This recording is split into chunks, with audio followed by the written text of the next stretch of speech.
TV ప్రేక్షకులందరికీ ప్రార్థన అనే ఈ సిరీస్కి స్వాగతం.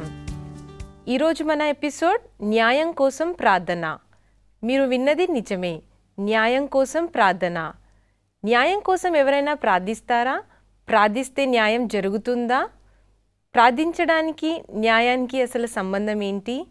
మనతో పాటు మా వారు ప్రశాంత్ గారు ఉన్నారు. వారికి వెల్కమ్ చెప్తూ ముందున్న కార్యక్రమానికి వెళ్దాం. వెల్కమ్ ప్రశాంత్ గారు. థ్యాంక్ యూ అండి. మరి గత కొన్ని ఎపిసోడ్గా మనం ప్రార్థన గురించి చాలా చక్కగా చర్చించుకుంటున్నాం. మరి ఇవాల్టి అంశం మనది న్యాయం కోసం ప్రార్థన. ప్రార్థన వలన న్యాయం జరుగుతుందా? అవునండి. ఇక్కడ లూకాసు వార్త 18వ అధ్యాయం చూస్తే విసుకక నిత్యము ప్రార్థించాలని ప్రభువారు ఒక ఉపమానం చెప్తున్నారు. అంటే చాలామంది ప్రార్థనలో విసిగిపోతారు. కొన్ని రోజులు చేసి చేసి చేసి అలసిపోయి తర్వాత వాళ్ళ ప్రార్థనకు సమాధానం రావట్లేదని మానేస్తారు.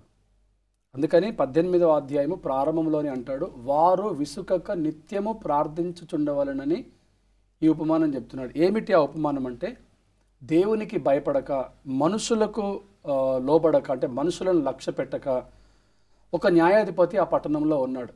అయితే ఒక విధవరాలు ఆయన దగ్గరికి వచ్చి మాటి మాటికి, అయ్యా మాకు న్యాయం తీర్చండి, న్యాయం తీర్చండి అని మాటి మాటికి అడుగుతూ ఉన్నది. ప్రతిసారి ఆయన దగ్గరికి వచ్చేసి నా ప్రతివాదికి నాకు న్యాయము తీర్చండి అని అంటూ ఉంటే ఆయన ఒప్పుకోలేదు. నేనేంటి నీకు న్యాయం తీర్చేది? మనసులో ఏం ఆలోచన ఉందంటే, నేనే మనుషులను లక్ష్య పెట్టట్లేదు, దేవునికి భయపడట్లేదు, నీతిగా న్యాయంగా బ్రతకట్లేదు, నువ్వు మళ్ళీ నా దగ్గరకు వచ్చి న్యాయం చెప్పమంటున్నావు ఏంటి అని కొంతకాలము ఆమె మాట అంగీకరించలేదు. కానీ తర్వాత వచనంలో రాయబడింది, 4వ వచనం, అతడు నేను ఈ విధవరాలకు, అంటే నేను దేవునికి భయపడకు మనుషులకు లక్ష్య పెట్టకు ఉండినను ఈ విధవరాలు నన్ను తొందర పెట్టుచున్నది. అంటే ఈమె మాటి మాటికి నా దగ్గరికి వచ్చి మళ్ళీ మళ్ళీ నన్ను ఇట్లాగా న్యాయం కోసం తొందర పెడతా ఉంది అని చెప్పి ఒకరోజు మొత్తానికైతే ఆమెకు న్యాయం తీర్చాలని అనుకుంటాడు.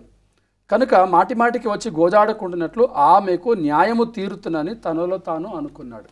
ఆయన దేవునికి భయపడేవాడు కాదు, మనుషులను లక్ష్య పెట్టేవాడు కాదు. కానీ ఆ విధవరాలు వచ్చి మాటి మాటికి అడగటాన్ని బట్టి ముందు ఒప్పుకోలేదు, తర్వాత ఒప్పుకొని ముందుకు వచ్చాడు. అన్యాయంగా ఉండే ఆ అధికారే అలా ఉన్నప్పుడు మన ప్రభువైన యేసుక్రీస్తు న్యాయవంతుడు, న్యాయమూర్తి, న్యాయాధిపతి.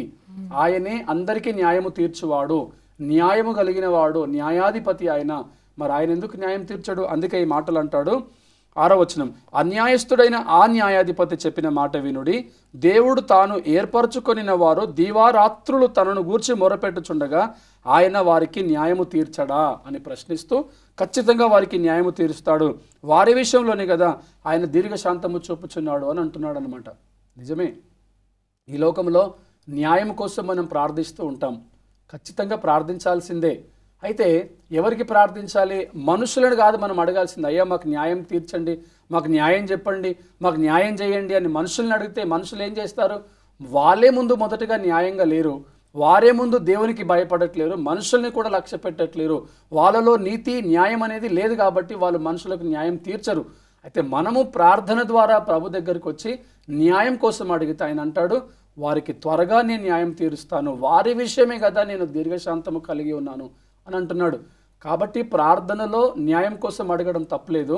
అలా అడిగినప్పుడు దేవుడు ఖచ్చితంగా ప్రార్థనకు సమాధానం ఇచ్చి న్యాయం చేస్తాడు. అన్యాయము ఉంది, అన్యాయముతో నింపబడుతున్నారు ప్రజలు, కానీ దేవుడు మాత్రం ఖచ్చితంగా న్యాయం తీరుస్తాడు. వారి కొరకైన దీర్ఘశాంతం కలిగి ఉన్నాడు. అదే మనకు లూకాసు వార్త 18వ అధ్యాయం చెబుతా ఉంది.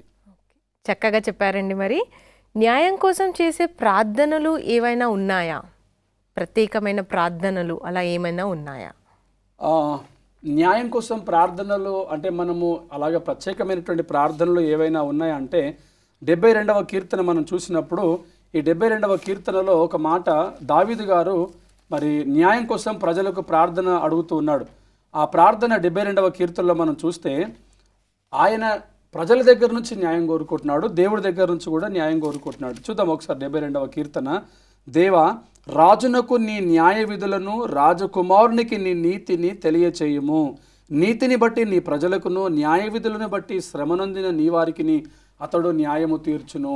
అంటే రాజుగారికి న్యాయం చెప్పండి, రాజకుమార్తెకు న్యాయం చెప్పండి, అలాగనే రాజకుమారునికి న్యాయం చెప్పండి, రాజ కుటుంబీకులందరికీ న్యాయం చెప్పండి, నీ న్యాయాన్ని వారికి బోధించండి, వారు ప్రజలకు న్యాయం తీరుస్తారంటే న్యాయం కొరకై ఇక్కడ దావీదు గారు ప్రార్థన చేస్తున్నట్లుగా మనం చూస్తున్నాం.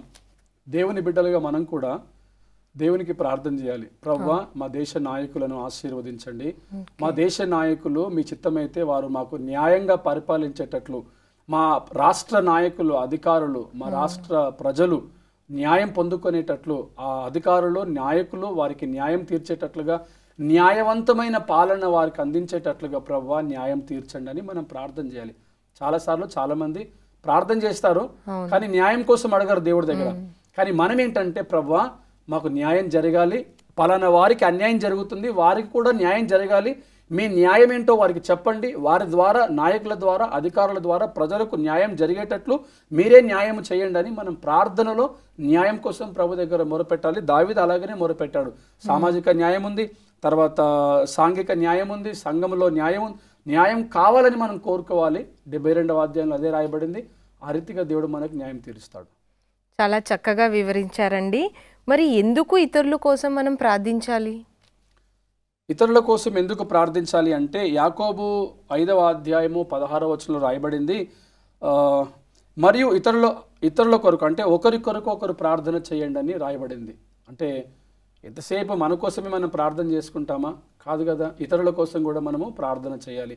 అంటే తల్లిదండ్రులుగా మనము మన పిల్లల పట్ల ఎలాగైతే బాధ్యత కలిగి మా పిల్లలకి ఏం కావాలని మనం అనుకుంటామో అట్లాగనే మనము ఇతరుల కొరకు దేవుని బిడ్డలుగా బాధ్యత కలిగిన వారిగా ఇతరుల కొరకు మనం ప్రార్థన చేయాలి. ప్రభువా వారి అవస్థలు ఏంటో, వారి అక్కర్లు ఏంటో అని వారి అక్కర్లు, వారి అవస్థలు ఎరిగి వాటిని బట్టి మనం ప్రభు దగ్గర మనం మొరపెట్టాలి. మనం ఇతరుల కొరకు ప్రార్థించాలని వాక్యం చెప్తా ఉంది. యాకోబు పత్రిక 5వ అధ్యాయం 16వ వచనం, మీరు ఒకరి కొరకు ఒకరు ప్రార్థన చేయండి. ఏమని ప్రార్థన చేయాలా? వారి కుటుంబాల కొరకు ప్రార్థన చేయాలా? ఒకవేళ వారు అనారోగ్యం చేత ఉంటే వారు అనారోగ్యం కొరకు ప్రార్థన చేయాలా? వారు ఏమైనా ఆర్థిక సమస్యలతో ఉంటే వారి ఆర్థిక సమస్యల కొరకు ప్రార్థన చేయాలా? వారి కుటుంబ పరిస్థితులు బాగలేకపోతే వారి కుటుంబ పరిస్థితుల కొరకై ప్రార్థన చేయాలి. కాబట్టి చాలా చక్కటి ఆధిక్యత ప్రభు మనకి ఇస్తున్నాడు.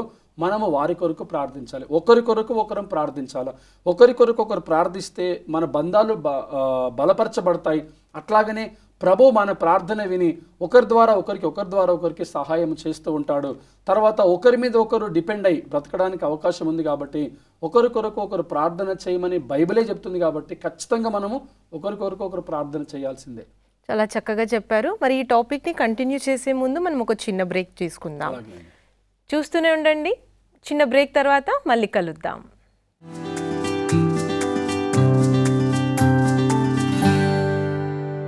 ప్రార్థన అనే సిరీస్కి తిరిగి స్వాగతం.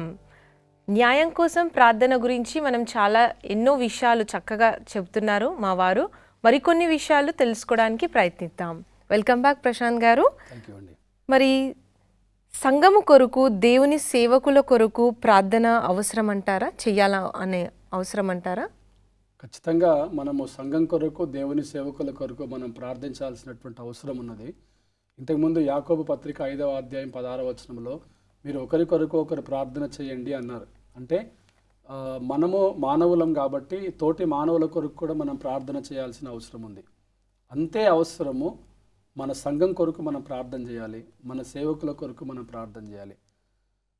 బయటికి కనిపించట్లేదు కానీ చాలామంది ఈ రోజున సంఘాల కొరకు ప్రార్థించేటటువంటి విశ్వాసులు తగ్గిపోతున్నారు. సేవకుల కొరకు ప్రార్థించేటటువంటి విశ్వాసులు కూడా తగ్గిపోతున్నారు. సేవకుడు అనేవాడు ఆ సంఘానికి కాపరి కాబట్టి ఆ కాపరి గొర్రెల కొరకై ప్రతినిత్యం ప్రార్థిస్తూ ఉంటాడు, వారిని కాపాడుతూ ఉంటాడు, వారిని సంరక్షించుకుంటూ ఉంటాడు, వాక్యము ద్వారా వారిని ముందుకు నడిపిస్తూ ఉంటాడు. సరే, కొన్ని సందర్భాల్లో వారు ప్రార్థిస్తున్నారా ప్రార్థించట్లేదా మనకు అనవసరం.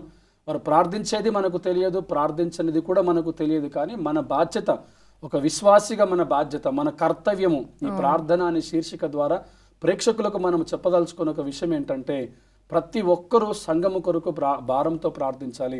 అలాగని సేవకుల కొరకు కూడా భారంతో ప్రార్థించాలి. ఎందుకంటే సంఘము లేకుండా మనము లేము. మనము సంఘంలో భాగము, మనము సంఘస్థులము, మనము ఆ క్రీస్తు శరీరంలో ఒక అవయవ భాగమై ఉన్నాం. కాబట్టి మనము సంఘం కొరకు ప్రార్థించాలి. సంఘమంతా కూడా ఒకరి కొరకు ఒకరు ప్రార్థించాలి. వీరందరూ కలిసి సేవకుల కొరకు కూడా ప్రార్థించాలి. ప్రాముఖ్యంగా ఈ కడవరి దినాల్లో జీవిస్తున్నటువంటి మనము గ్రహించవలసిన విషయం ఏంటంటే ఈ కడవరి దినాల్లో సంఘానికి శ్రమ ఎక్కువగా వస్తుంది. అవును. సంఘానికి శ్రమ చాలా ఎక్కువగా వస్తుంది కాబట్టి త్వరితంగా వస్తుంది, వేగవంతంగా వస్తుంది. దీనికి కూడా కారణం ఏంటంటే అపవాది అయిన సాతానుడు ఎవరిని మృంగుదునా అని గర్జించు సింహం వలె ఎదురు చూస్తున్నాడు. ఈ కడవరి దినాల్లో సంఘాన్ని గలిబిలిలోనికి నెట్టేయటానికి, సంఘంలో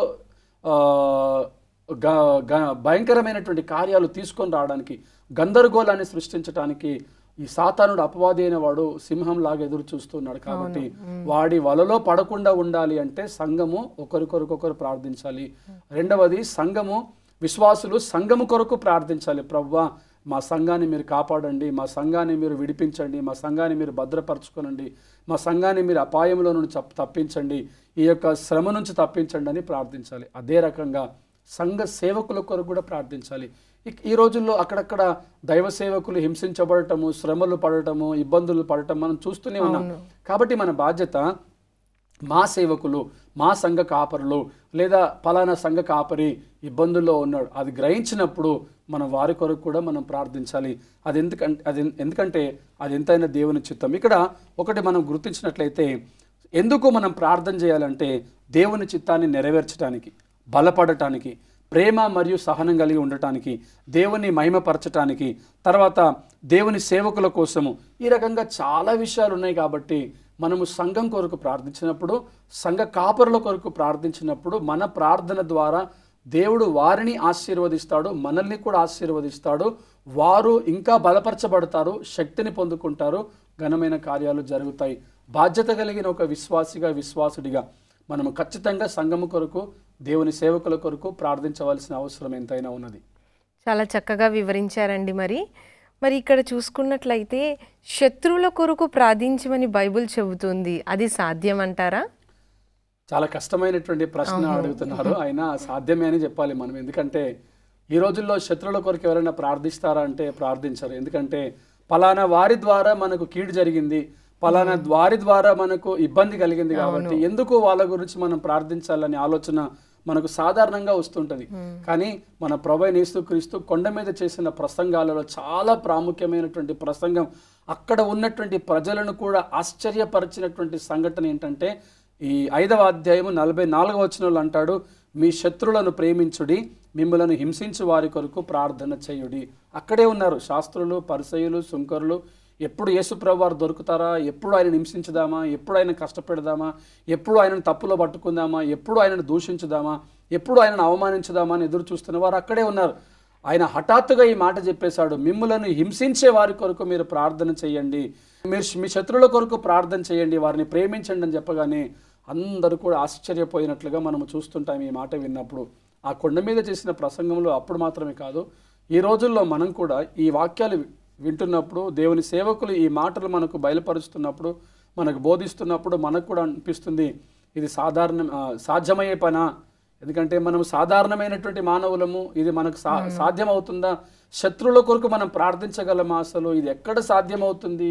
ఎందుకంటే వారి ద్వారా నాకు ఎంతో ఇబ్బంది కలిగింది, వారి ద్వారా నాకు ఎంతో నష్టం కలిగింది, ఇంకెందుకు నేను వారి కొరకు ప్రార్థన చేయాలి అని ఒక ఆలోచన చాలామంది ఈరోజు కలిగి ఉన్నారు. కానీ వాక్యానుసారంగా జీవించేటటువంటి బిడ్డలు ఇలాగ చేయకూడదు. చూడండి, ఆసాపు ప్రార్థన దేవుడు విన్నాడు. అంతెందుకంటే దేవుని చిత్తాన్ని మార్చే ప్రార్థన అనే అంశంలో హిజ్కియా ప్రార్థన దేవుడు విన్నాడు, హన్నా ప్రార్థన దేవుడు విన్నాడు, అబ్రాము ప్రార్థన దేవుడు విన్నాడు, నినివే పట్టణస్థుల ప్రార్థన దేవుడు విన్నాడు. ఎందుకు వాళ్ళ ప్రార్థన విన్నాడు అంటే, వారు శత్రువులను కూడా ప్రేమించేటటువంటి మనసు కలిగి ఉన్నారు, హింసించే వారి కొరకు ప్రార్థన చేసే మనసు వారు కలిగి ఉన్నారు. కాబట్టి వారు ప్రార్థన చేస్తే అసాధ్యమైన కార్యాలు సుసాధ్యముగా చేయబడ్డాయి. కాబట్టి మనము ఖచ్చితంగా శత్రువుల కొరకు నీ మనసు ఒప్పుకోకపోయినా, ఒప్పుకోకపోయినా నువ్వు ఖచ్చితంగా శత్రువుల కొరకు, నేను నా మనసు ఒప్పుకోకపోయినా, మనమందరం కూడా మన మనసు ఒప్పుకోకపోయినా మన ప్రభు మనకు నేర్పించాడు. కాబట్టి మనము శత్రువుల కొరకు ప్రార్థించాలి. ప్రభు అంటాడు, శత్రువులను చూసి, ఆయనకు సిలువేశారు, ఆయన ప్రాణం పోతా ఉన్నది, ఆ టైంలో అంటాడు, ప్రభువా వీరేమి చేయించున్నారో వీరు ఎరుగరు కనుక వీరిని క్షమించుమన్నాడు ఆయన. చూడండి, సిలువలో ఉన్నటువంటి యేసయ్య తనను అంతగా ఘోరంగా హింసిస్తున్నప్పటికీ కూడా వారిని క్షమించమని ప్రార్థన చేశాడే మన పరలోకపు తండ్రి. అలాంటప్పుడు మనం ఎందుకు ప్రార్థన చేయకూడదు? ఖచ్చితంగా మనం ప్రార్థన చేయాల్సిందే. అంతకంటే ఘోరంగా మనల్ని ఎవరు హింసించలేరు ఇప్పటి వరకు కూడా.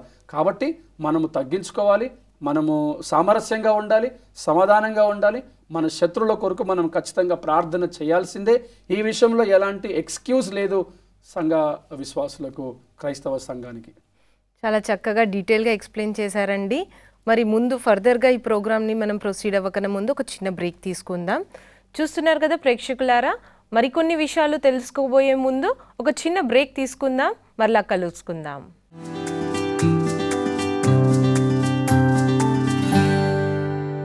ప్రార్థన అనే సిరీస్కి తిరిగి స్వాగతం. వెల్కమ్ బ్యాక్ ప్రశాంత్ గారు. థ్యాంక్ యూ అండి. మరి చక్కగా ప్రార్థన గురించి మనం చర్చించుకుంటున్నాం. మరి ఇక్కడ నాది మరొక ప్రశ్న ఉందండి. ప్రార్థించే పెదవుల కన్నా సహాయం చేతులు మిన్నా అన్నారు కదా, మరి అట్లాంటప్పుడు ప్రార్థన అవసరం ఎంతవరకు ఉంది? అవునండి, ప్రార్థించే పెదవుల కన్నా సహాయం చేసే చేతులే మిన్న అంటారు. అంటే మదర్ తెరీసా గారు చేసినటువంటి పనిని బట్టి మదర్ తెరీసా గారు కూడా అలాగే అంటుంటారు. ప్రార్థన చేయడం కంటే చేసే ఆ పెదవుల కంటే సహాయం చేసే చేతులే చాలా గొప్పవి అని. మరి ప్రార్థిస్తే ఆకాశపు వాక్యాలు తెరవబడతాయి, ఆకాశం నుండి సహాయం దిగి వస్తుంది. ఒక్క ప్రార్థన చేసి ఊరుకుంటే సరిపోదు, కానీ ప్రార్థనతో పాటుగా సహాయం కూడా మనం చేయగలగాలి. మన చేతులతో సహాయాన్ని కూడా మనం చేయగలగాలి. మదర్ తెరీసా గారు ఏమంటారంటే, మీరు 100 మందికి సహాయం చేయకపోవచ్చేమో, కానీ మీ దగ్గర ఉన్న ఒక్కరికైనా మీరు సహాయం చేయగలిగే అవకాశం ఉన్నప్పుడు మీరు చేయండి. అది ఎంతో దీవెనకరంగా ఉంటుంది. కాబట్టి ప్రతిరోజు మరి ఆమె ఎంతో మందికి సహాయం చేసేది. మరి ప్రార్థించే పెదవుల కన్నా సహాయం చేసే చేతులే మిన్న అన్నప్పుడు ఆమె ప్రార్థించలేదా అంటే కాదు. ఆమె ప్రతిరోజు ప్రార్థించేది. ఉదయకాలము లేవగానే తన ముందు ప్రార్థన చేసిన తర్వాతనే తన జీవితాన్ని ప్రారంభించేది. ప్రార్థన ఒక ఆయుధంగా పట్టుకుంది. ప్రతిరోజు ప్రభువా, ఇంతమందికి నేను సహాయం చేయాలా, ఇంతమంది దగ్గరికి నేను వెళ్ళాలా, ఇది నా పరిచర్య భారం అని ప్రభు దగ్గర ప్రార్థన చేసేది మదర్ తెరీసా గారు. కాబట్టి చాలామంది ఈ రోజులు ఏం చేస్తారంటే, నేను ప్రార్థన చేశాను కదండి, పలానా వారు సహాయం కొరకు ఎదురు చూస్తున్నారు, నేను ప్రార్థన చేశాను కదా, అయిపోయింది, ఇంకా నా పార్ట్ అయిపోయింది, నా రోల్ అయిపోయింది అనుకుంటుంటారు. కానీ అట్లా కాదు. ప్రార్థన చేసినటువంటి నీకు వీలైనంత వరకు, చాతనైనంత వరకు నువ్వు సహాయం కూడా చేయగలగాలి. ప్రార్థన చేశాను ఊరుకుంటానంటే కొంతవరకు సమంజసం కాదు. ప్రార్థన చేసినటువంటి అదే ప్రార్థించిన వ్యక్తి కొరకు నీ వంతుగా ఒక చిన్న సహాయం కూడా నువ్వు చేయగలగాలి. చేయగలిగే అవకాశం నీకు వచ్చినప్పుడు ఖచ్చితంగా చేయాలి. కాబట్టి ప్రార్థన చేసే ఆ పెదవుల కన్నా సహాయం చేసే చేతులు మిన్న అంటే, నువ్వు ప్రార్థన చేసావు, ఇప్పుడు నీకు సహాయం చేసే అవకాశం కూడా వచ్చింది, దాన్ని కూడా ఉపయోగించుకో. అట్లనే ప్రార్థన ఒకటే చేసి ఈ సహాయం చేయడం ఆపేస్తే కుదరదు. సహాయం చేస్తున్నావు కాబట్టి ప్రార్థన చేయడం ఆపేస్తే కుదరదు. రెండు సైమల్టేనియస్లీ జరిగిపోతూ ఉండాలన్నమాట. కాబట్టి మనం ప్రార్థన చేయాలి, సహాయం కూడా మనం చేయగలగాలి. చాలా చక్కగా వివరించారండి. మరి దేశం కోసం, అధికారుల కోసం ప్రార్థించడం అవసరం అంటారా? మరి ఖచ్చితంగా దేశం కొరకు, అధికారుల కొరకు మనం ప్రార్థన చేయాల్సినటువంటి అవకాశం ఉన్నది. 1 తిమోతి పత్రిక 2వ అధ్యాయము 1వ వచనంలో చూసుకుంటే, మనము సంపూర్ణ భక్తియు మాన్యతయు కలిగి నెమ్మదిగాను సుఖముగాను బ్రతుకు నిమిత్తము అన్నిటికంటేను ముఖ్యంగా మనుషులందరి కొరకును, రాజుల కొరకును, అధికారుల కొరకును విజ్ఞాపనలను, ప్రార్థనలను, యాచనలను కృతజ్ఞతాస్తుతులు చేయవలనని హెచ్చరించుచున్నాను. ఇక్కడ పౌలు గారు తిమోతికి రాస్తూ హెచ్చరిస్తున్నాడు. రిక్వెస్ట్ చేయట్లేడు, ఆయన డిమాండ్ చేస్తున్నాడు, ఇన్సిస్ట్ చేస్తున్నాడు, ఆర్డర్ పాస్ చేస్తున్నాడు. ఏంటంటే, ఖచ్చితంగా మీరు మీ దేశ ప్రజల కొరకు, దేశ నాయకుల కొరకు, దేశ అధికారుల కొరకు, అన్నిటికంటే ముఖ్యంగా మనుషులందరి కొరకు మీరు ప్రార్థన చేయండి అని హెచ్చరిస్తున్నాడు ఆయన. కాబట్టి మనం కూడా ఏంటంటే, మన రాజుల కొరకు ప్రార్థన చేయాలి. ఈ రోజుల్లో రాజుల వ్యవస్థ లేదు, బ్యూరోక్రసీ లేదు, కానీ డెమోక్రసీలో మనము గవర్నమెంట్ కొరకు మనం ప్రార్థించాలి. ఆ గవర్నమెంట్ రిప్రజెంటేటివ్స్ కొరకు మనం ప్రార్థించాలి, అధికారుల కొరకు, నాయకుల కొరకు ప్రార్థించాలి. అట్లాగనే స్టేట్ బాడీ కొరకు మనం ప్రార్థించాలి, మన ప్రధానుల కొరకు మనం ప్రార్థించాలి, మనుషులందరి కొరకు, కులాలకు, మతాలకు అతీతంగా ప్రతి ఒక్కరి కొరకు మనం ప్రార్థించాలి. ఎందుకంటే బైబిల్ స్పష్టంగా 1 తిమోతి 2వ అధ్యాయం 1వ వచనంలో చెప్తుంది, మనుషుల కొరకు, రాజుల కొరకు, అధికారుల కొరకు దేవునికి ప్రార్థన చేయాలంట. విజ్ఞాపనలను, ప్రార్థనలను, యాచనలను, కృతజ్ఞతాస్తుతులు చెల్లించాలి. ఎందుకంటే 3వ వచనంలో అంటాడు, మన రక్షకుడగు దేవుని దృష్టికి ఇది అనుకూలమై ఉన్నది. అంటే ఇది అనుకూలమైనటువంటిది. అంటే ప్రార్థనలో మనం చేయవలసినటువంటి పని రాజుల కొరకు, అధికారుల కొరకు, మనుషుల కొరకు ప్రార్థన చేస్తే అది అనుకూలమైనటువంటి దేవుని దృష్టిలో. కాబట్టి దేవునికి అనుకూలమైనది మనం చేయాలా, దేవునికి అననుకూలమైనది మనం చేయాలా? ఒకసారి మనం ఆలోచించుకోవాలి. వాక్యమే స్పష్టంగా చెప్తుంది, నువ్వు మనుషుల కొరకు, రాజుల కొరకు, అధికారుల కొరకు నువ్వు చేయాలని హెచ్చరిస్తున్నప్పుడు మనం ఎందుకు చేయకూడదు? కాబట్టి ఈ ప్రశ్న దాటివేయడం కాదు, కానీ ఈ ప్రశ్నను మనం అర్థం చేసుకుంటే, ఈ ప్రశ్నలో మనము ఆంతర్యాన్ని గ్రహిస్తే అందరి కొరకు ప్రార్థన చేసేటటువంటి అవకాశం. ఇక్కడ దానియేలు జీవితంలో కూడా అదే జరుగుతుంది. ఇప్పుడు ఇక్కడ తిమోతికి పౌలు గారు కూడా అదే హెచ్చరిక చేస్తున్నాడు. మీరు మీ యొక్క రాజుల కొరకు ప్రార్థన చేయండి, మీ దేశం కొరకు ప్రార్థన చేయండి, దేశ ప్రజల కొరకు ప్రార్థన చేయండి అని. కాబట్టి మనం కూడా చేయాల్సిందే, చేయగలగాలి. చాలా చక్కగా చెప్పారు. మరి ఇక్కడ ప్రార్థన ఎవరు చేయాలి, ఫలానా వారే చేయాలని నియమాలు ఏమైనా ఉన్నాయా? ఇప్పుడు మనం ఒక కుటుంబంలో చూసుకుంటే తల్లి మాత్రమే ప్రేయర్ చేస్తారు, హస్బెండ్ చేయరు, పిల్లలు చేయరు. ఇంకో దగ్గర చూసుకుంటే హస్బెండ్ చేస్తారు, వైఫ్ చేయరు, పిల్లలు చేయరు. అలా ఫలానా వాళ్ళే కుటుంబంలో ప్రేయర్ చేయాలని ఏమైనా ఉందా? ఇది మనుషులు పెట్టుకున్నటువంటి ఒకవేళ అంటే అట్లాంటి ఆలోచన ఎవరికైనా ఉంటే ఒకవేళ అలాంటి ఫలానా వారే చేయాలని ఏది లేదు, అందరూ ప్రార్థన చేయాలి. ఉదాహరణకి ఒక తల్లికి 4 పిల్లలు ఉన్నారనుకోండి, ఆ తల్లి 4 పిల్లలతో కూడా మాట్లాడుతుంది, ఆ 4 పిల్లలు కూడా తల్లితో మాట్లాడతారు. ఆ 4 పిల్లల్లో ఒక్క పిల్లవాడు తల్లితో మాట్లాడట్లేదు, ప్రతిదీ కూడా వాళ్ళ సిబ్లింగ్స్ ద్వారా, అన్నదమ్ముల ద్వారా ఇన్ఫర్మేషన్ పాస్ చేస్తున్నాడు అనుకుందాం. అంటే అర్థం ఏంటంటే ఆ తల్లికి ఆ కొడుకుకి మధ్యలో ఏదో ఒకటి గ్యాప్ అనేది కనిపిస్తుంది. కాబట్టి మనం అందరము దేవుని పిల్లలమై ఉన్నాము, ఆయన మన తండ్రి అయి ఉన్నప్పుడు ఖచ్చితంగా మనము మన విషయాలన్నీ కూడా ప్రభు దగ్గర చెప్పాలి. నేను మా మమ్మీ తరఫున, మా మమ్మీ నా ఫేవర్లో ప్రేయర్ చేస్తుంది, మా డాడీ నా ఫేవర్లో ప్రేయర్ చేస్తాడు, మా పేరెంట్స్ నా ఫేవర్లో ప్రేయర్, ఇది కాదండి. Every one has their own Liberty and direct contact with God. ప్రతి ఒక్కరికి దేవుడితో ఆ ముఖాముఖి పరిచయము, సంబంధం ఉందన్నమాట. ఆయన సిలువలో తన ప్రాణాన్ని అప్పగించినప్పుడే ప్రతి ఒక్కరికి ఆ లిబర్టీ ఇచ్చాడు ఆయన. కాబట్టి వీరు వారని కాదు, ఎవరైనా ప్రార్థన చేయొచ్చు. పాపాన్ని విడిచిపెట్టి జీవితాల్లో మార్చుకొని ప్రభు దగ్గరకు వచ్చి తండ్రి అని ఎవరు పిలిచినా ఆయన పలికే దేవుడు ఉన్నాడు. కాబట్టి ఎవరైనా ప్రార్థన చేయవచ్చు. చాలా చక్కగా వివరించారండి. మరి ఈ ప్రోగ్రాన్ని మనం ఒక చిన్న ప్రార్థనతో ముగించుకుందాం. తప్పకుండానండి. కృప కలిగిన, ప్రేమ కలిగిన, మహిమ కలిగిన మా తండ్రి, మీకు స్తోత్రములు ప్రభువా. ఈ యొక్క చక్కటి కార్యక్రమాన్ని మా కొరకు మీరు ఏర్పాటు చేసి మరి నాయనా ప్రార్థన ద్వారా అనేకమైన విషయాలు మీరు మాకు బోధిస్తూ వస్తున్నారు. విన్న ప్రేక్షకులు కూడా నాయనా ప్రార్థనలో బలపడినట్లుగా, మేము కూడా ప్రార్థనలో బలపడినట్లుగా మీ కృపా దీవెన ఆశీర్వాదములు సమృద్ధిగా దయచేయమని యేసయ్య శ్రేష్టమైన పరిశుద్ధ నామమును బట్టి ప్రార్థించి స్తుతించి అడిగి వేడుకొంచున్నాము తండ్రి. ఆమేన్. థ్యాంక్ యూ సో మచ్ అండి. చూస్తున్నారు కదా ప్రేక్షకులారా, మరి ప్రార్థన చేస్తే న్యాయం ఖచ్చితంగా జరుగుతుంది. ఆ దేవుడే మనకు న్యాయం జరిగిస్తాడు. అలాంటి ప్రార్థన జీవితం మనమందరము కలిగి ఉండాలి. మరిన్ని విషయాలు మనం ముందున్న కార్యక్రమంలో, ముందున్న ఎపిసోడ్లో మనం తెలుసుకుందాం. షాలోమ్.